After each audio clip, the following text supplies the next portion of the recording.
Shalom saudara-saudara yang terkasih dalam Tuhan Yesus Kristus. Senang sekali pada saat ini kita dapat kembali belajar firman Tuhan.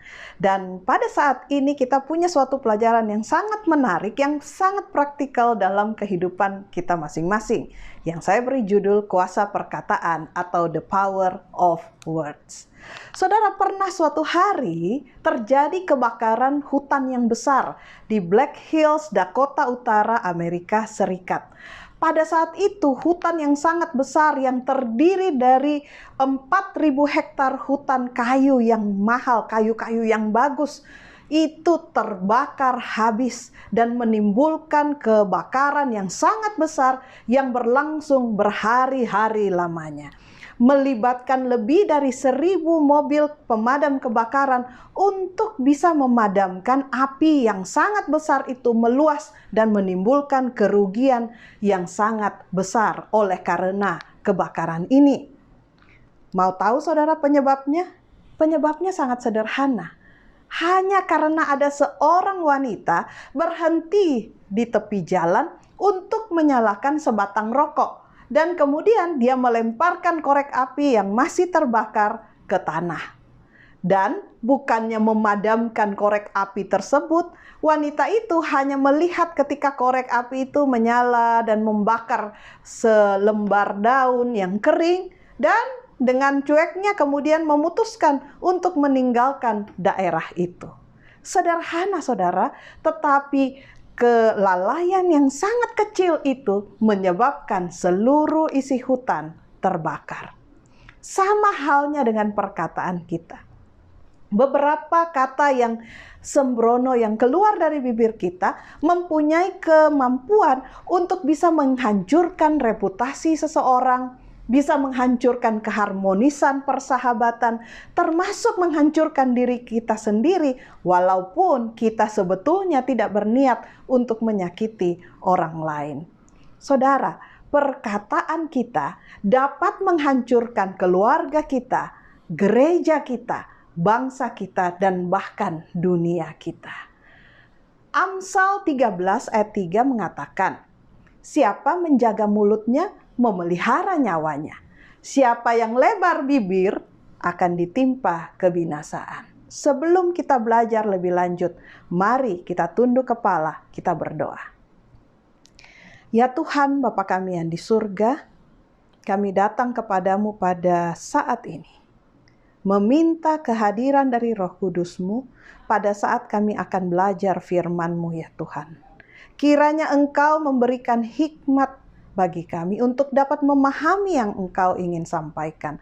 Dan taruhlah perkataan-Mu di mulut hamba-Mu ini, supaya apa yang hamba-Mu sampaikan berkenan di hadapan Tuhan dan seturut dengan apa yang Tuhan mau sampaikan buat kami semua. Besertalah bersama kami pada saat ini. Di dalam nama Yesus kami berdoa dan mengucap syukur. Amin. Saudara, kita harus belajar berhati-hati menggunakan lidah kita. Walaupun lidah kita ini kecil, perkataan kita mungkin ya nggak ada lah, kita pikir nggak ada artinya. Tetapi ini sangat penting. Dan saking pentingnya, Tuhan menaruh urusan perkataan ini di dalam hukum yang ke-9 dari 10 hukum Allah.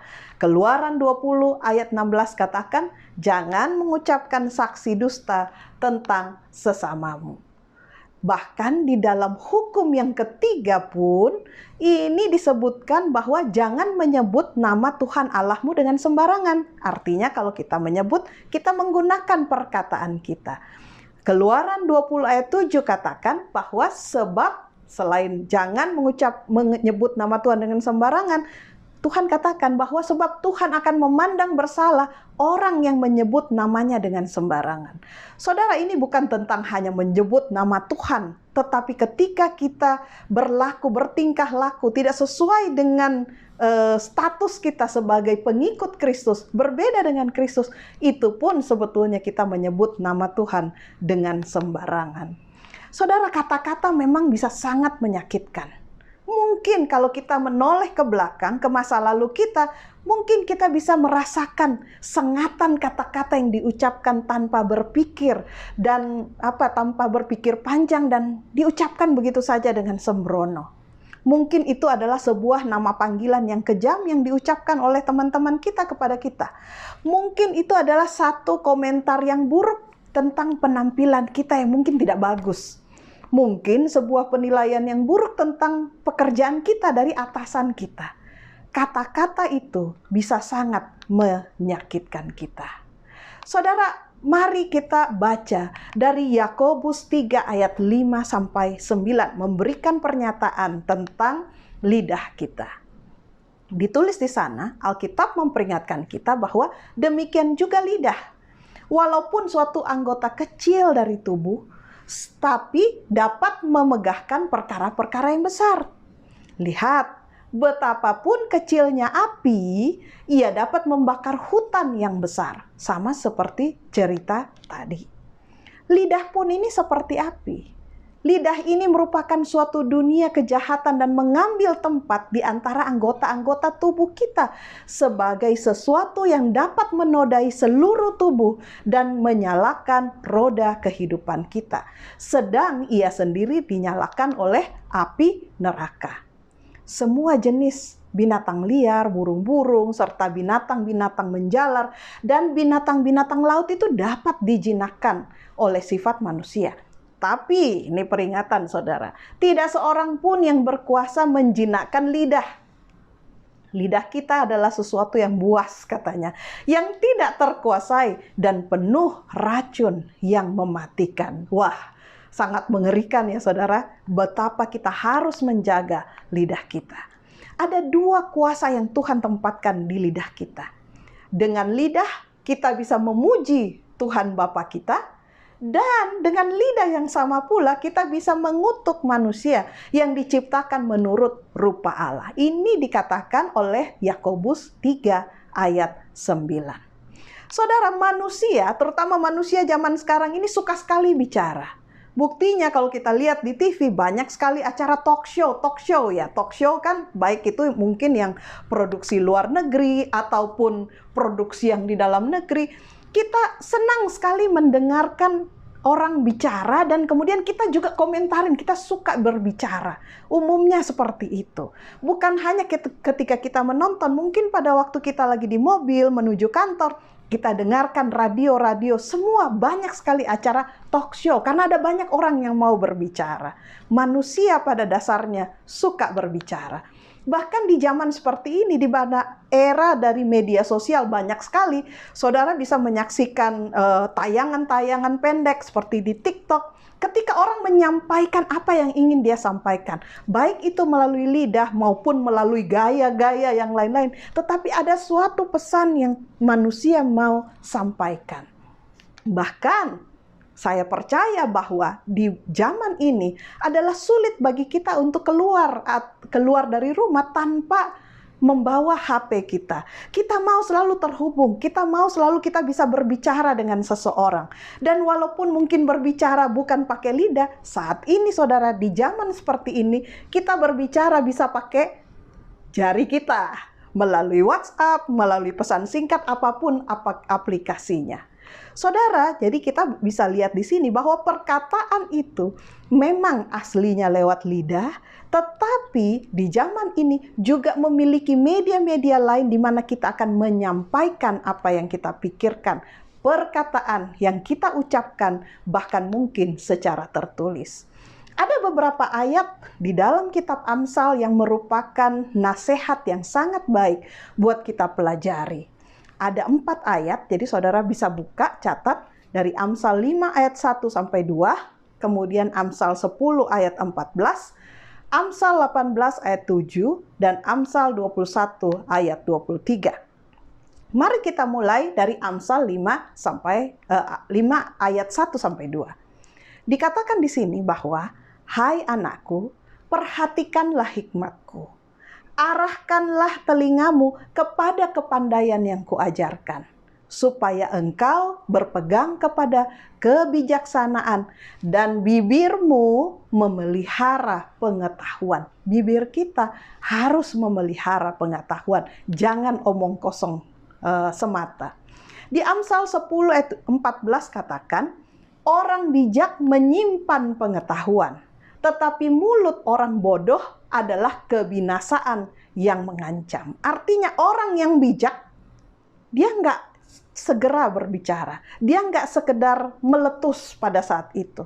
Tetapi dia menyimpan pengetahuan. Dia diam, dia berpikir. Tapi mulut orang yang bodoh adalah membawa kebinasaan yang mengancam dia. Amsal 18 ayat 7 mengatakan, orang bebal dibinasakan oleh mulutnya. Bibirnya adalah jerat bagi nyawanya. Wah, ini sangat benar buat kita kan saudara-saudara. Kalau kita renungkan kembali, ingat-ingat kembali. Saya yakin bahwa setiap dari kita punya penyesalan terhadap kata-kata yang kita ucapkan kepada orang lain.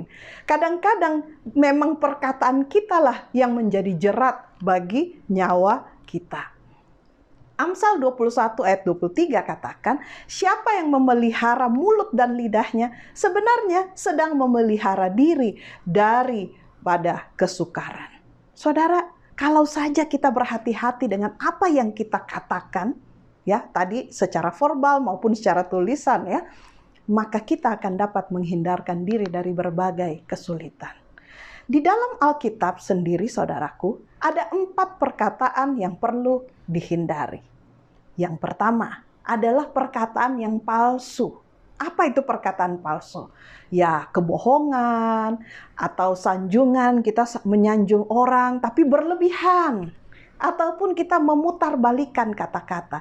Itu termasuk di dalam perkataan palsu. Yang kedua adalah kata-kata yang memecah belah. Contohnya apa? Gosip, fitnah orang, itu termasuk dalam kelompok yang kedua. Yang ketiga adalah pembicaraan yang tidak matang, kita akan bahas nanti. Dan yang keempat adalah pembicaraan yang sebetulnya tidak perlu. Mari kita pelajari dari perkataan palsu. Yang pertama, mari kita baca dari Amsal 6 ayat 16 sampai 19 tentang perkataan palsu. Mari kita baca, saudara. Ini sangat-sangat sangat-sangat relevan buat kita dan sangat penting. 6 perkara ini yang dibenci Tuhan. Bahkan 7 perkara yang menjadi kekejian di hati Tuhan. Nomor 1 apa? Mata sombong. Yang kedua apa? Lidah dusta, lidah saudara. Yang ketiga, tangan yang menumpahkan darah orang yang tidak bersalah. Yang keempat, hati yang membuat rencana-rencana yang jahat. Yang kelima, kaki yang segera menuju kejahatan. Yang keenam, seorang saksi dusta yang menyembur-nyemburkan kebohongan. Dan yang ketujuh, menimbulkan pertengkaran saudara. Saudara, dari 6 bahkan katanya 7 perkara yang menjadi kekejian di mata Tuhan, ada 3 hal yang terkait dengan perkataan yang kita ucapkan baik secara verbal maupun secara tertulis. Apa tadi? Dusta. Kemudian apa? Berdusta, dan kemudian yang keenam tadi menyembur-nyemburkan kebohongan, ya kan? Lidah dusta artinya memang lidahnya suka berdusta. 1 itu yang kalau nomor 6 itu adalah dia menjadi saksi dusta, ya, menyemburkan kebohongan. Dan yang nomor 7 udah berdusta bikin orang lain berantem, ya. Itu hati-hati. Kenapa? Karena disebutkan ini sebagai kekejian di hati Tuhan. Tapi saudara, mungkin saudara bertanya, bagaimana dengan kebohongan, berbohong untuk kebaikan? Atau ada yang namanya white lies. Saudara, di mata Tuhan tidak ada white lies atau black lies. Tidak ada kebohongan yang baik dan kebohongan yang jahat. Bohong adalah bohong, ya kan? Tidak peduli apapun itu adalah alasannya. Tapi mungkin saudara berkata begini, oke, coba contohnya di Alkitab cerita tentang Rahab. Ingat ya, Rahab adalah seorang perempuan pelacur, dan kemudian suatu hari ada pengintai yang dikirim dari Israel yang kemudian datang dikejar oleh tentara di Yeriko, dan kemudian mereka masuk ke rumah Rahab, bersembunyi di situ. Ketika para pengejar itu sampai di depan rumah Rahab, mereka bertanya kepada Rahab, di manakah orang-orang itu? Nah, di situ apa yang dilakukan oleh Rahab? Rahab berbohong, saudara. Rahab mengatakan, oh saya nggak tahu, tadi udah pergi ke arah sana. Padahal sebetulnya ada di dalam rumahnya. Mungkin saudara bertanya, lah kan kayak gitu bagus dong. Dengan demikian, dengan dia berbohong, dia bisa menyelamatkan nyawa dari pengintai-pengintai itu.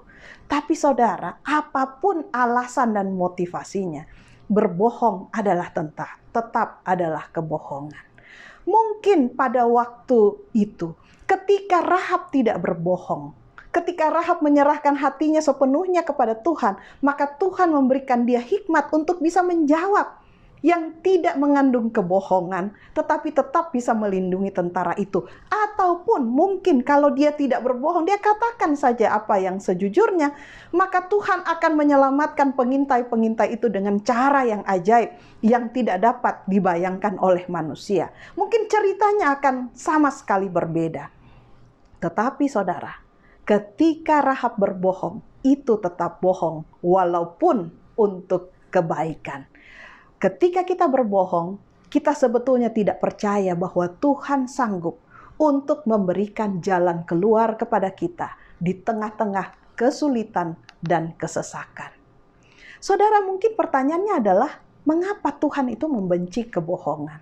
Saudaraku, karena berbohong adalah lawan atau musuh dari karakter Allah. Karakter Allah, kalau di dalam Yakobus 1 ayat 17 adalah Bapa segala terang. Bohong itu artinya kita tidak mengatakan yang sebenarnya, artinya ada yang kita sembunyikan. Yohanes 14 ayat 6 katakan bahwa Allah kita, Yesus adalah akulah jalan dan kebenaran dan hidup. Allah kita adalah Allah yang benar, bukan Allah pembohong. Berbohong adalah berlawanan dengan karakter Allah. Dan Allah kita adalah Allah yang tidak dapat berdusta. Berbohong sebetulnya adalah sifat asli setan. Dalam Yohanes 8 ayat 44 dikatakan bahwa iblislah yang menjadi bapamu dan kamu ingin melakukan keinginan-keinginan bapamu. Ia adalah pembunuh manusia sejak semula dan tidak hidup dalam kebenaran. Apabila ia berkata dusta, ia berkata atas kehendaknya sendiri, sebab ia adalah pendusta dan bapa segala dusta. Jadi saudara, ketika kita berbohong atau kita berdusta, kita sebetulnya sedang berada di pihak mana? Di pihak Tuhan yang tidak bisa berdusta, atau di pihak iblis yang adalah pendusta? Saudara bisa jawab di dalam hati masing-masing. Salomo, raja yang paling bijaksana yang pernah hidup di dunia ini, di dalam Amsal 12 ayat 19 berkata, bibir yang mengatakan kebenaran akan tetap untuk selama-lamanya, tetapi lidah dusta hanya untuk sekejap mata. Saudara, kalau kita mengatakan kebenaran, maka perkataan kita dapat menjadi kebenaran untuk selama-lamanya. Tapi kalau kita berdusta hanya untuk menyelamatkan diri pada satu saat itu saja. Bagaimana dengan sanjungan yang berlebihan? Saudara, seorang penyanjung adalah seorang yang mengatakan kepada orang lain apa yang mereka ingin dengar untuk kepentingan diri sendiri. Saya ulang. Seorang penyanjung adalah seorang yang mengatakan kepada orang lain apa yang mereka ingin dengar tentang untuk diri mereka sendiri. Amsal, mari kita lihat Amsal 29 ayat 5. Orang yang menjilat sesamanya membentangkan jerat di depan kakinya. Wah, luar biasa peringatan Tuhan ini, ya.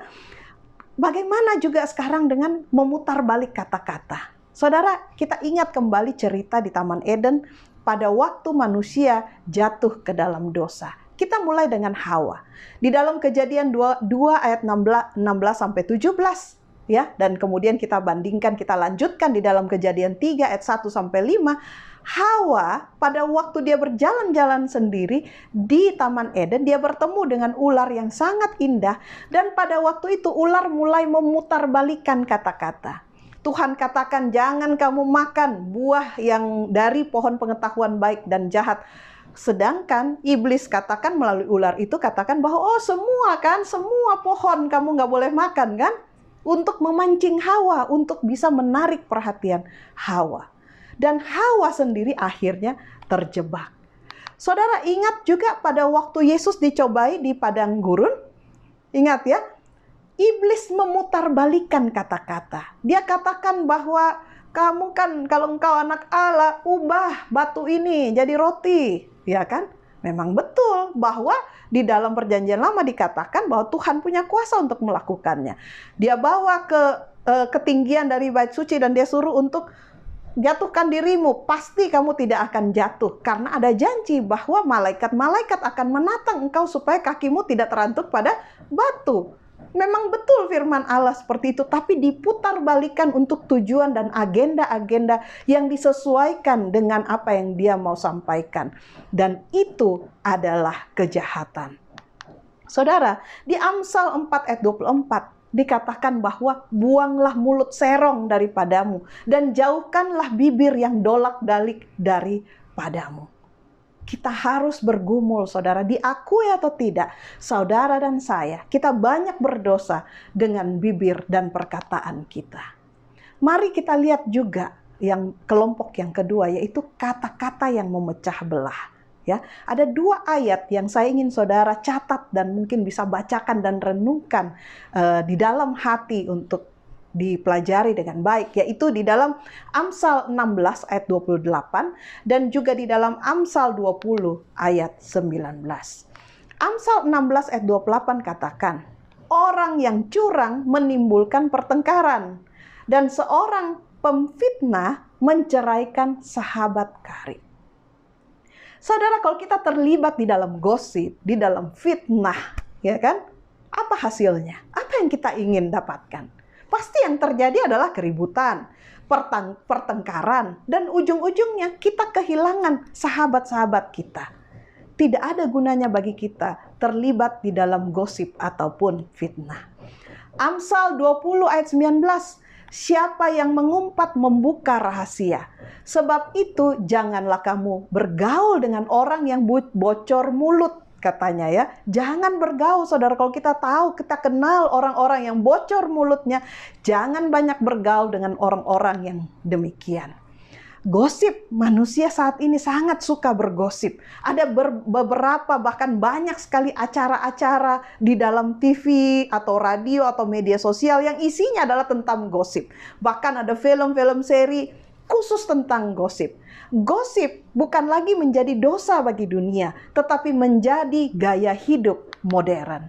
Di dalam tayangan-tayangan TV, infotainment, dan lain-lain, saudara bisa lihat bagaimana gosip ini dipraktekkan. Saudara, apa itu gosip? Apa kerugian kita bergosip? Nomor 1, gosip merampas waktu berharga kita. Saudara, Allah memberikan begitu banyak waktu yang produktif di bumi, yang kita harusnya gunakan untuk kemuliaannya. Tetapi kalau kita bergosip, saudara, kadang-kadang kalau kita bergosip itu nggak mungkin 1 menit. Benar kan, saudara ya? Kalau kita namanya udah gosip, lama tuh. Bisa berjam-jam. Wah, asik, makin hot, makin ditambahin, makin panjang. Makin panjang kita ngomong, makin banyak kebohongan yang sebetulnya kita bicarakan.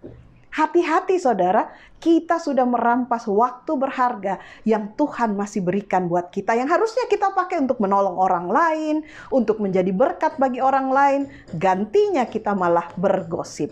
Hal yang kedua adalah gosip itu selalu terbalas lagi, menuntut balasan. Artinya gini, kalau kita gosipin orang, maka orang itu juga akan gosipin kita, dan kita akan gosipin balik, dan dia akan gosipin kita, dan kemudian kita akan gosipin balik. Saudara, kapan selesainya?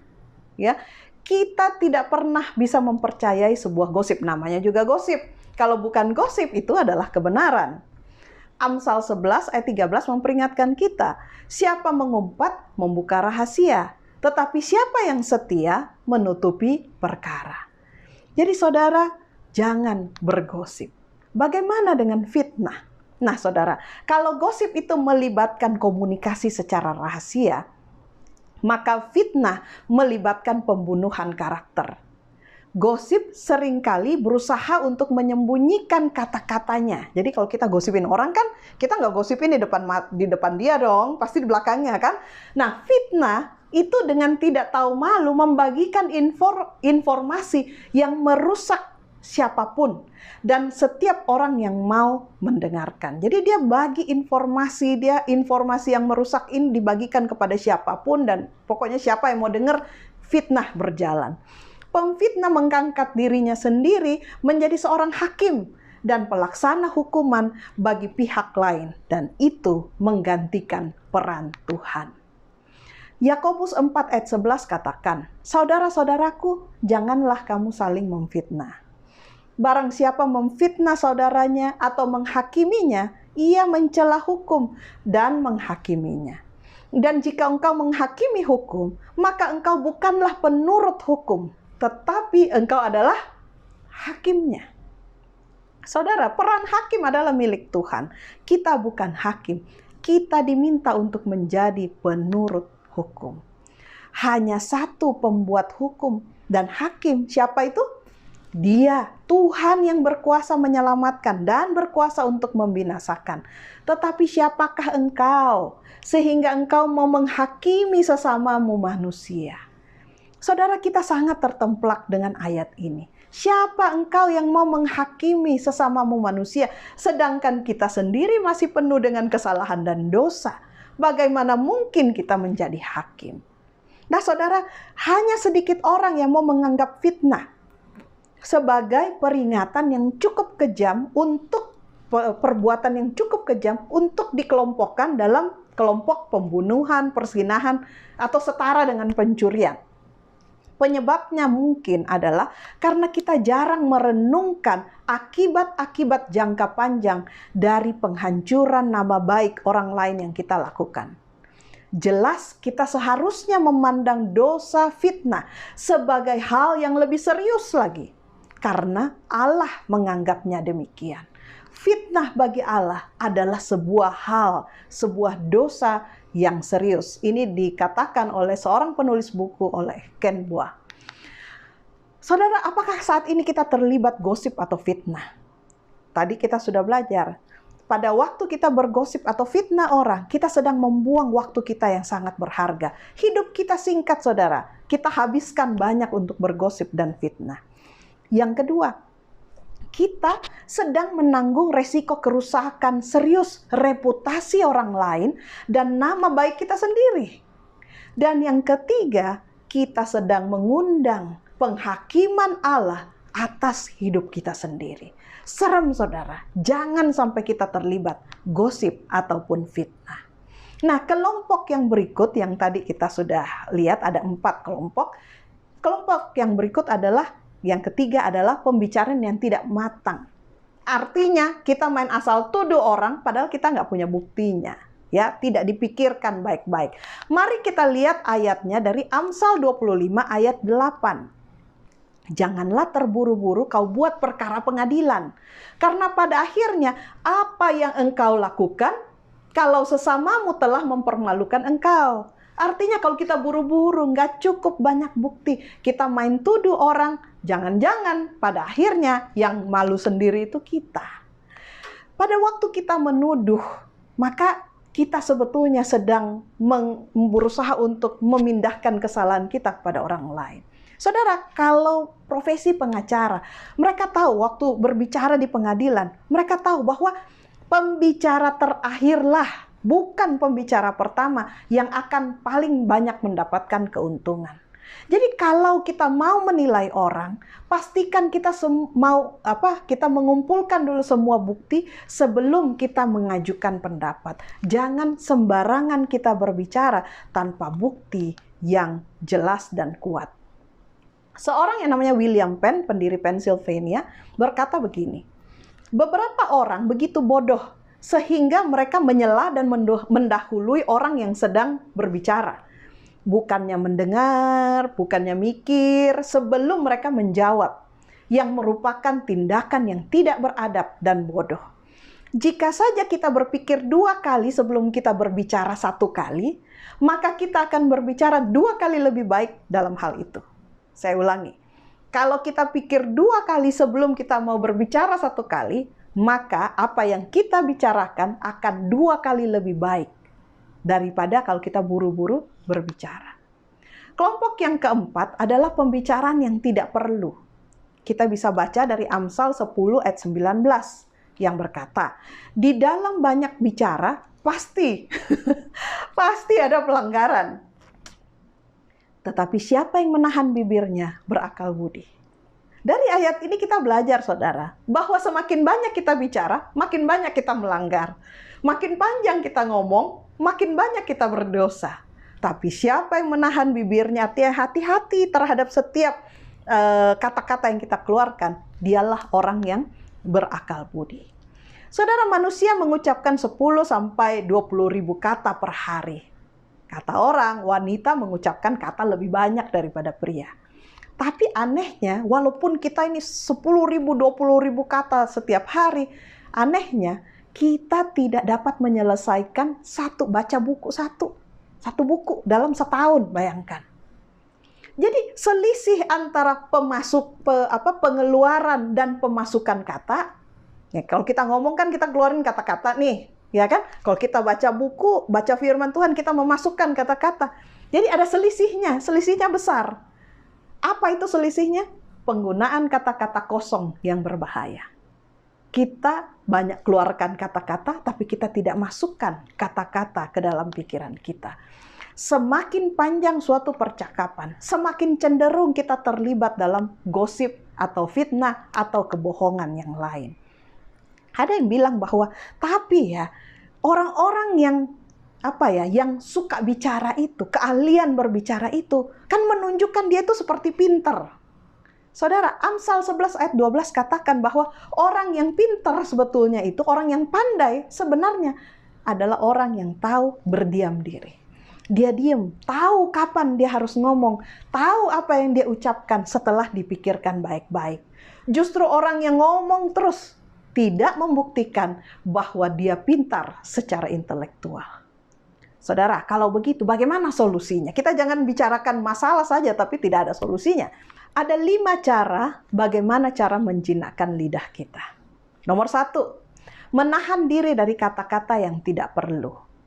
Kita tidak pernah akan diminta untuk menjelaskan apa yang tidak kita katakan. Artinya gini, kalau kita tidak katakan, kita tidak bertanggung jawab menjelaskan apa yang tidak kita katakan, betul? Saya ulangi lagi, ini terkait dengan kata-kata secara verbal maupun tertulis loh ya. Kalau sudah tertulis ya kita harus tanggung jawab dong gitu ya. Tapi ingat saudara, kita harus tahan diri. Setiap kata yang kita mau ucapkan melalui mulut kita atau melalui jari kita atau kita tulis, ingat saudara, kita akan mempertanggungjawabkan apa kata-kata kita. Yang kedua, jangan mau mengecam siapapun sampai kita berbicara dengan orang tersebut secara pribadi. Orang yang ingin memperbaiki akan menanganinya secara pribadi, sepribadi mungkin. Sedangkan orang yang cenderung menghukum akan menanganinya seterbuka mungkin. Pokoknya beramean orang, pokoknya mau ditangani ramean orang, keroyok rame-rame. Itu bukan niat yang baik. Kalau ada orang yang bersalah, kita harus menegur dia secara pribadi. Amsal 12 ayat 18 katakan, ada orang lancang mulutnya seperti tikaman pedang, tetapi lidah orang bijak mendatangkan kesembuhan. Kalau kita lihat memang ada teman kita, keluarga kita yang sudah salah jalan, dekati secara pribadi. Bicara, tegur, doakan dia secara pribadi. Bukannya menyembur-nyemburkan perkataan bohong, gosip, fitnah, bahkan menunjukkan kesalahannya kepada orang lain dan orang banyak. Yang ketiga, singkirkan semua kebohongan, kata-kata yang berlebih-lebihan, dan pemutarbalikan kata-kata dari pembicaraan kita. Caranya bagaimana? Ada 3 gerbang emas. Pertama, kalau kita mau berbicara ya, nomor 1, kita harus mikir dulu. Benar nggak? Benarkah itu? Apakah yang saya mau katakan ini benar atau tidak? Cek dulu. Gerbang yang kedua, perlu nggak saya sampaikan ini? Gerbang yang ketiga, baikkah kalau saya sampaikan ini? Saudara ingat ada 3 gerbang mas. Pertama, ingat, apakah yang saya mau omongin ini benar? Buktinya ada. Udah matang saya pikirkan. Kedua, pikir, perlu nggak saya sampaikan ini? Ketiga, apakah kalau saya sampaikan ini akan membuat jadi suasana keadaan akan menjadi lebih baik atau tidak? Kalau tidak lewat gerbang emas ini, 3 gerbang emas ini saudara, lebih baik kita berdiam diri. Yang keempat, ingatkanlah diri kita sendiri tentang menyucikan hati kita. Saudara, lidah itu kayak printer. Ya, saya katakan. Printer itu nggak bisa ngeprint sendiri. Pasti harus terhubung dengan mungkin laptop kita, komputer kita ketik, dan kemudian kita print. Nah, lidah juga seperti itu. Lidah itu adalah alat yang mampu menyingkapkan pikiran dan keinginan hati kita. Artinya kalau kita mau berhati-hati dengan lidah kita, yang kita harus mulai adalah berhati-hati memelihara pikiran kita. Lidah adalah seperti sebuah ember yang menjangkau dalam sampai ke sumur hati kita dan membawa keluar apa yang sebenarnya ada di dalam sumur hati kita. Jadi lidah itu hanyalah printer ya, prosesornya itu hati kita, ya, pikiran kita. Apa yang kita pikirkan, lidah hanya mencetuskannya. Dan satu-satunya cara untuk mengubah cara kita berkomunikasi, berbicara adalah dengan mengubah hati kita, mengubah pikiran kita. Tidak bisa kita tempel plakban, kita tutup mulut kita, saya nggak mau lagi ngomong deh supaya saya nggak berdosa. Nggak bisa seperti itu saudara, karena sesungguhnya lidah menyingkapkan apa yang ada di dalam pikiran kita. Matius 12 ayat 34. Hai kamu keturunan ular beludak, bagaimanakah kamu dapat mengucapkan hal-hal yang baik, sedangkan kamu sendiri jahat? Karena yang diucapkan mulut meluap dari hati. Jadi yang kita harus perbaiki hati kita, bukan hati ini bukan jantung, bukan liver saudara ya, tetapi pikiran kita, pikiran dan perasaan kita. Amsal 4 ayat 23 katakan, jagalah hatimu dengan segala kewaspadaan, karena dari situlah terpancar kehidupan. Kalau hati kita, pikiran dan perasaan kita ini dijaga dengan pertolongan Tuhan, maka dari situ akan terpancar kehidupan. Tapi kalau kita tidak jaga, kita main nyembur aja sembarangan, maka gantinya kehidupan malah yang datang adalah kebinasaan. Bagaimana saudara kalau kita merasa bahwa ternyata dosa ini udah jahat banget, lidah saya ini udah nggak benar memang ya, udah terlalu banyak dosa, baik pikiran, perasaan, dan mulut saya ini udah cemar oleh dosa. Bagaimana? Apa yang harus saya lakukan? Saudara datang kepada Tuhan. Tuhan memberikan janji di dalam Yehezkiel 36 ayat 26. Tuhan berjanji begini, kamu akan kuberikan hati yang baru, dan roh yang baru di dalam batinmu. Dan aku akan menjauhkan dari tubuhmu hati yang keras, dan kuberikan kepadamu hati yang taat. Wah, luar biasa saudara. Walaupun hati, pikiran kita, perasaan kita ini udah kotor, udah terlalu banyak gosip, fitnah, bohong, dan lain-lain. Tapi Tuhan bilang bahwa, dan dia berjanji, bahwa ketika kita datang kepadanya, dia akan kasih kita hati yang baru. Ya, roh yang baru, dan akan jauhkan dari kita hati yang keras, dan memberikan kita hati yang taat. Yang kelima, ya, ingatlah tanggung jawab kita kepada Allah atas kata-kata yang kita ucapkan. Mari kita baca Matius 12 ayat 36 sampai 37. Tetapi aku berkata kepadamu, setiap kata sia-sia yang diucapkan orang harus dipertanggungjawabkannya pada hari penghakiman. Karena menurut ucapanmu engkau akan dibenarkan, dan menurut ucapanmu pula engkau akan dihukum. Saudara, kata-kata kita bukan hanya sekedar berpengaruh atau memberikan pengaruh pada waktu kita ucapkan, saudara, tapi akan berlangsung terus. Bahkan di saat ketika nama kita dihakimi di pengadilan sorga, kita harus bisa mempertanggungjawabkan kata-kata yang kita ucapkan. Saudara, apakah kita menyadari bahwa suatu hari kita harus memberikan pertanggungjawaban kita terhadap hakim alam semesta atas setiap kata yang kita ucapkan? Dan kata-kata kita itu seperti bumerang yang akan balik kembali menyerang kita suatu hari nanti ketika kita diperiksa dengan teliti oleh Allah. Saudara, saat ini ada luar biasa kasus-kasus yang merajalela. Bahkan beberapa waktu yang lalu ketika saya baca koran, di sini dikatakan adalah ada judul, ini di depan loh saudara, headline. penipu, berkedok cinta, berkeliaran di dunia maya. Dan banyak yang tertipu, saudara. Apa yang mereka lakukan? Rata-rata cowok-cowok ini ya memberikan janji-janji manis, kata-kata rayuan, sehingga si wanita ini kemudian menjadi jatuh hati. Lama-lama mulai minta uang, mereka transfer. Banyak saudara yang kehilangan puluhan juta, ratusan juta hanya karena kata-kata manis yang sebenarnya untuk menjebak mereka. Ada juga di berita yang lain katakan bahwa jerat asmara penipu cinta berbingkai agama. Wah, ada juga yang menampilkan dirinya sebagai seorang yang soleh, ya, rajin, alim, ya, bahkan mungkin rajin pergi ke tempat ibadahnya masing-masing. Tapi itu semua cuma tipuan, saudara. Harus hati-hati kita, saudara. Jangan sampai kita terlibat di dalam kasus-kasus seperti ini. Di dalam suatu buku, Education atau Pendidikan Sejati, ditulis seperti ini. Kebutuhan terbesar manusia atau kebutuhan terbesar dunia adalah kebutuhan akan manusia-manusia yang tidak dapat diperjualbelikan, yang hati nuraninya benar dan jujur, yang tidak takut menyebut dosa dengan nama aslinya, yang hatinya setia pada tugas seperti jarum pada kutub, yang berdiri teguh untuk kebenaran walaupun langit runtuh. Sebagai anak-anak Tuhan, kita harus mengatakan kebenaran, dan hanya kebenaran yang kita katakan. Seperti kutipan ini katakan, yang kita tidak bisa kata-kata kita diperjualbelikan. Kita tidak bisa berkata-kata mengingat, wah saya lebih untung ngomong ini, saya lebih. Enggak, saudara, karena kita harus mempertanggungjawabkannya di hadapan Tuhan. Kita harus bisa menyebut dosa dengan nama aslinya. Yang hatinya setia pada tugas seperti jarum pada kutub.